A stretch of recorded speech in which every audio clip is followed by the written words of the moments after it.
ได้มีพิธีเก็บอัฐิของสหายไสสมพรภพวิหารกรรมการกรมการเมืองศูนย์กลางภาคประธานสภาแห่งชาติซึ่งได้จัดขึ้นในเมื่อวันที่ 13 สิงหายนนี้ที่เดินสนามหลวงพระธาตุหลวงนครหลวงเมืองจันทร์โดยการให้เกียรติเข้าร่วมจึงมี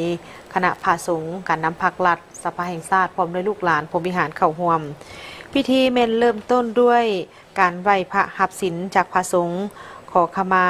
อโหสิกรรมแก่ครอบครัวลูกหลานต่อด้วยพิธีสักอนิจจาและเก็บอัฐิของสหายไสสมพรภพวิหารกรรมการกรมการเมืองศูนย์กลางภาคประธานสภาแห่งชาติแห่งสาธารณรัฐประชาธิปไตยปัตตานีลาวที่ได้เสียชีวิตในวันที่ 8 สิงหาคม 2026 นี้โดยได้มีการจัดงานชาปนกิจศพอย่างสมเกียรติในวันที่ 12 สิงหาคม 2026ภายหลังที่เก็บอัฐิแล้วก็ได้มีการ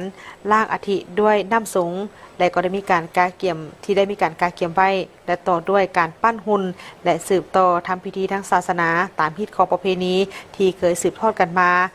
ต่อด้วยการถวายผ้าไตรแด่พระสงฆ์เพื่ออุทิศส่วนบุญกุศลถึงดวงวิญญาณของสหายไสสมพรภพวิหาร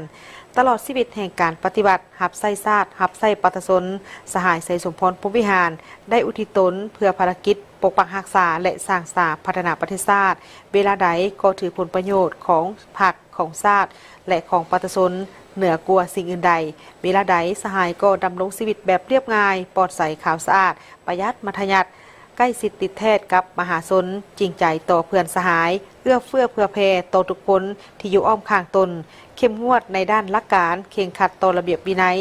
ได้รับการเคารพนับถือเสื่อมั่นจากเพื่อนสหายและปัตตสนลาวบรรดาเผ่าก็คือจากประเทศเพื่อนมิตร